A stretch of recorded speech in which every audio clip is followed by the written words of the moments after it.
আসসালামু আলাইকুম প্রিয় দর্শক, বহু বছর ধরে শুনে আসছি জামাত জঙ্গি, জামাত জঙ্গি। কিন্তু জামাতের আসল অর্থ কি তা আপনারা কয়জন জানেন?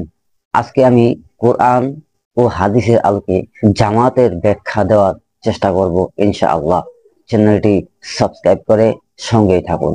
সম্মানিত দর্শক, যারা জামাতকে জঙ্গিবাদ বলে, আজকের ভিডিওটা তাদেরকে উদ্দেশ্য করে।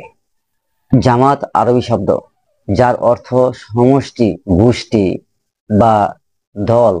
ইসলামী পরিভাষায় জামাত বলতে বোঝায় এমন একটি দল বা সংগঠন যারা কোরআন ও সুন্নাহ অনুসারে জীবন পরিচালনা করে এবং ইসলামের আদর্শ প্রতিষ্ঠার জন্য সম্মিলিতভাবে কাজ করে।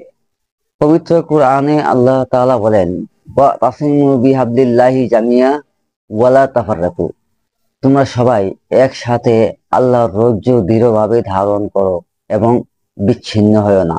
সূরা আল ইমরান আয়াত 103। সূরা আল ইমরান আয়াত 103। এখানে একতাবদ্ধভাবে ইসলামের পথে চলার নির্দেশই জামাতের পূর্ণ মূল শিক্ষা। এবার আমি হাদিসের একটি উদ্ধৃতি দিচ্ছি। আবু দাউদে রাসূল সাল্লাল্লাহু আলাইহি ওয়াসাল্লাম বলছেন, তোমরা জামাতের সাথে থাকো, কারণ নেকড়ে বেছে নেয় দলছুট বেড়াকে। এখানে দলছুট বলতে, দলছুট হলো বেড়ার পাল থেকে যদি কোনো ভেড়া বের হয়ে যায় আর স্বাধীন মতো একা একা একটা জঙ্গলে প্রবেশ করে, তাহলে সেখানে নেকড়ে বাঘ তাকে খেয়ে ফেলা স্বাভাবিক।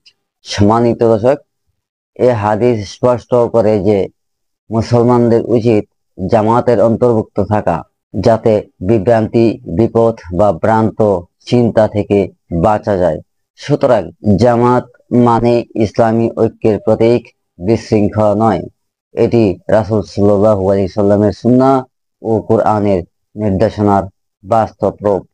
প্রিয় দর্শক, জামাতকে যারা জঙ্গিবাদ বলে তারা আল্লাহর কোরআন মানে না, আর যারা কোরআন মানে না তারা কাফেরদের সমতুল্য। তো প্রিয় দর্শক, আমার কথায় কোনো ভুল হলে ক্ষমার দৃষ্টিতে দেখবেন। ভালো লাগলে একটা লাইক দিবেন, কমেন্টে আপনার মতামত দিন। চ্যানেলটি সাবস্ক্রাইব করে বেল আইকনটি ক্লিক করে রাখুন। আল্লাহ আমাদের সবাইকে বুঝার তৌফিক দান করুন। আমিন।